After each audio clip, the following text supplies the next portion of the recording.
Hi, friends. You know that one guy who seems like a total nerd, so you go to beat him up, but he's actually ripped and he kind of kicks your ass? Yeah, of course not. I know that we're all nerds here and we aren't beating anyone up, but hypothetically, just imagine that. Well, that would basically be the Damocles Crusade. The Damocles Crusade was the first major battle the Imperium had with the Tau, and vice versa. The Tau and the Imperials had clashed in the past, both when the Mechanicus first discovered their planet, and a few times when Tau explorer fleets went into Imperial airspace and were almost immediately blasted.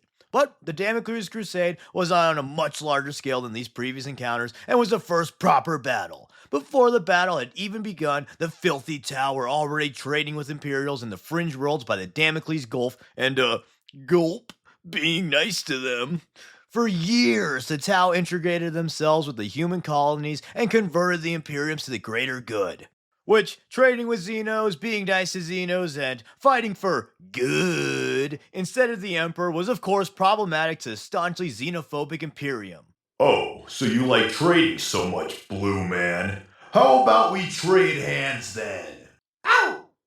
So, noticing the lack of ties and hearing word of the potential trading traders, the Inquisitive Inquisition sent an inquiring Inquisitor to inquisitate the traitorous traders, where he found that they were indeed traitors who were traitors.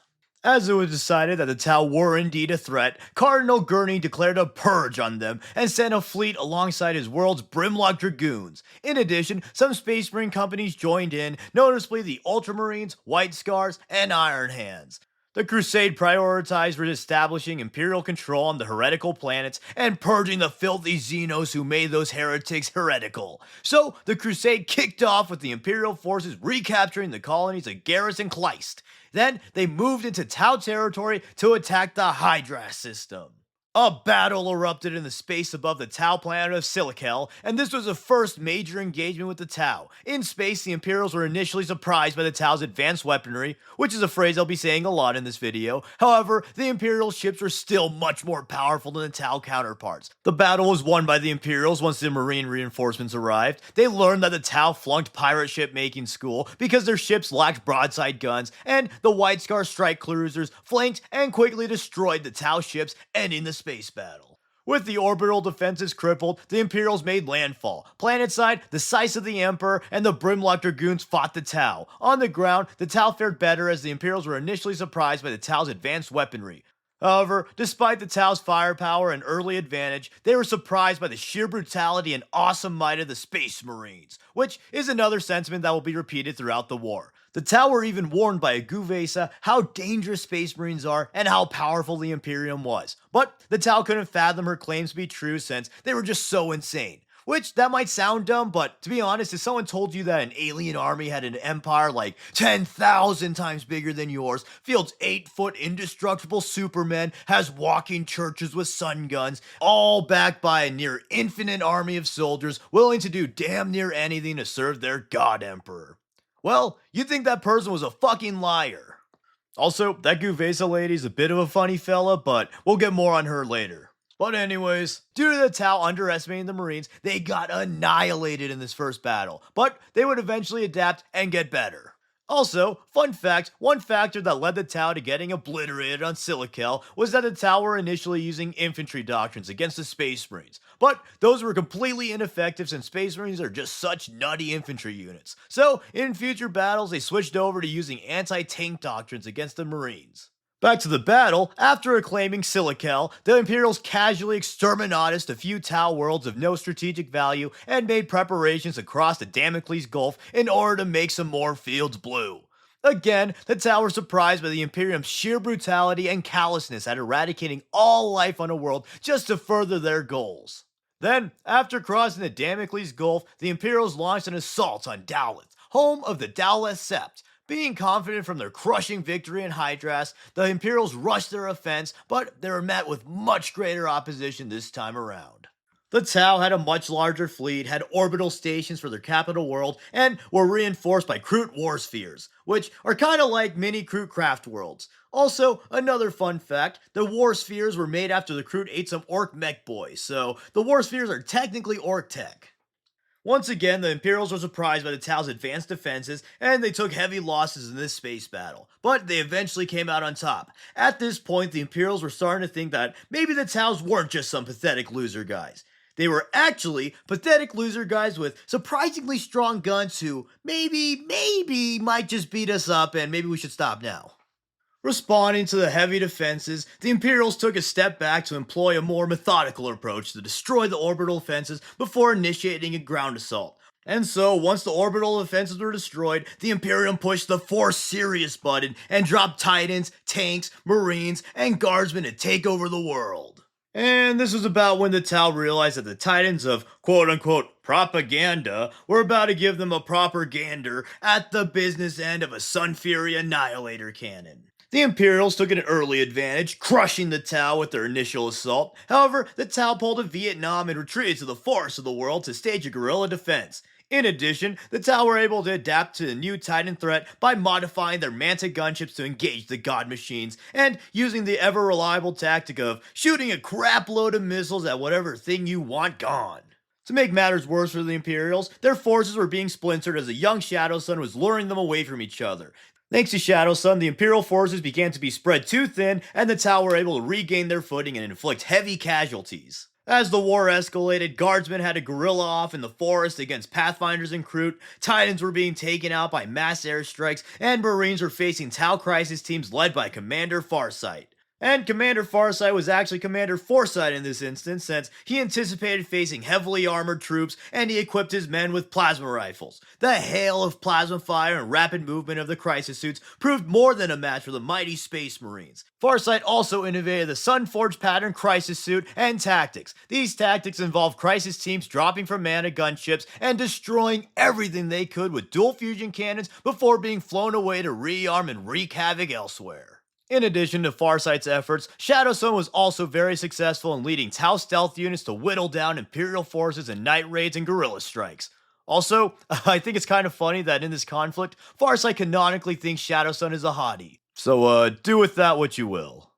Anyways, despite the Tau making big strides and inflicting huge casualties on the Imperials have unfathomably huge numbers and an even more unfathomably huge drive to crush their opponents. So, in addition to Farsight and Shadowsun's campaigns, the Tau employed an experimental program in which they implanted engrams of the legendary Tau commander Puretide into the minds of Fireblades and Crisis commanders. This gave them instant access to the strategies of Puretide and allowed them to coordinate extraordinarily well. These commanders were known as the Swords of Puretide. Along with the bloody battles, both sides were scrambling to learn the weaknesses of their enemies. The Tau learned that many Marines adhere strictly to the Codex Astartes, and they began to predict their tactics. They also began to leverage the Imperium's extremely proud and reckless battle style, goading them into disadvantageous engagements and kiting their forces around. Then, on the other hand, the Imperials learned that the Tau suck in melee, didn't really have anything to counter Psykers, and weren't as willing to lose their troops. Thus, they started employing more bayonet charges, sending more assault wizards, and engaging in glorious sword fights. It was also the Psykers who proved a powerful counter to the Swords of Puretide, since the swords were completely clueless facing Psykers, as Puretide never encountered them before. Also, contrary to popular belief, both sides were actually strategizing and fighting extremely well. Some seem to think that the Imperium was completely tactically inept the whole time, or that the Tau was woefully outmatched, but both sides fought well and had the other on the back foot for most of the war. A crucial moment in this war was when the Imperials begun a siege on the fortress dome city of Ralatas, and it was here that the Tau exacted a powerful blow against the Imperials. The Tau set off a massive EMP device, disabling most of theirs and the Imperials' weapons and vehicles. Then they let loose Kroot carnivore squads whose primitive weaponry was mostly unaffected by the EMP device. This gambit paid off as many Imperials were brutally slaughtered by the Kroot, and many vehicles, including Titans, were put out of commission. This massacre allowed them to get some reinforcements and continue their defense. After some more battling, the Imperial advance was eventually slowed to a crawl, and they were losing troops for unacceptably low gains. This was especially problematic since Tau reinforcements were arriving, and the Imperial fleet was crippled by the past space battle, and it wasn't properly equipped to defend against the space battle 2 Electric Boogaloo. Since things were looking bad for the Imperials, some of the commanders thought that they should just quit before taking more losses. However, as we all know, 99% of gamblers quit right before a big score. So, the Imperials kept at it. So then, both sides continued to take heavy losses while inflicting heavy losses to the other. Eventually, the Tau established supply lines and seemed to have gotten a decisive upper hand on the Imperials. Even worse for the Imperials on world, after securing a starport, the Brimlock Dragoons and Titans were evacuated to defend against a potential Tyranid threat. The Space Marines present on the world opposed the retreat since the party wasn't over. And by party, I mean becoming party. You know, since they were getting blown apart by mecha suits. But with a chunk of the Imperial forces leaving, the Tau decide to use their watercast to try and negotiate with the Imperials. Usually negotiating with the Imperium doesn't really go anywhere, but thanks to the Guvesa lady mentioned earlier, the Tau's honorable conduct in the war, and the approaching High Fleet behemoth, Captain Savaliak of the Hammers of Dorn accepted the truce, and the Imperials left Tau space. But speaking of that Guvesa lady earlier, let's talk about her a bit. Her name is Brielle, and she was the daughter of a rogue trader. She defected to the Tau not because of some nerdy ideological reasons, but because her dad wouldn't give her inheritance since she was half Chagorian. So she decided to leave the Imperium to ally with the Tau since she thought she could make more money with them. Unfortunately for her though, the Tau don't really care about money or business. So, realizing she couldn't get the bag with the Tau, she decided to double defect back into the Imperium, which is honestly kind of based, not gonna lie. Gotta stay on that grind, of course. But she was obviously already a heretic, so she started feeding the Tau false information and was important in the Tau and Imperials making their truce. In the end, she was allowed back into the Imperium, and she got super rich. So, moral of the story, sometimes it pays off to be a selfish jerk who betrays their own race and then betrays their new people soon after. Wait, that's not a moral. Oh yeah, this is 40k. Morals are stupid. Speaking of morals, though, what was the lesson to be learned from the Damocles Crusade? And who actually won the war? Well, no one actually won the war since they agreed on a truce and they both took extremely heavy losses. However, most likely the Tau would have defeated the Imperials on Daleth, but they would have gotten annihilated by a much larger Imperial force sent in retaliation. Although the Crusade was relatively small by Imperial standards, it was like the worst thing that had ever happened to the Tau thus far and was an extremely deadly war for both sides.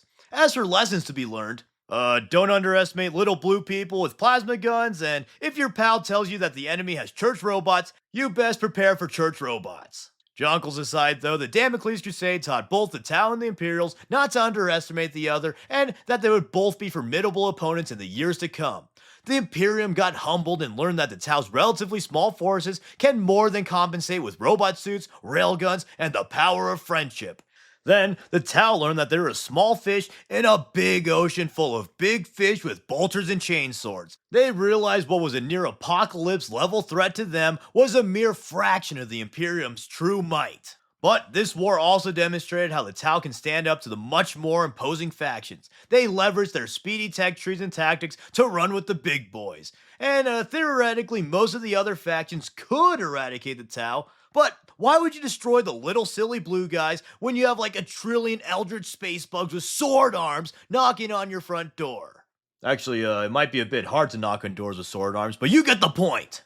And finally, the war demonstrated some of the Ethereals, and by extension Tau's, more grim doings early on. One notable thing was how the heroic Swords of Puretide were callously lobotomized after having the engrams removed. The events of this war also sow some doubt in Farsight's mind, especially when he realized that the Ethereals likely purposely goaded the Imperials into starting the war for propaganda purposes.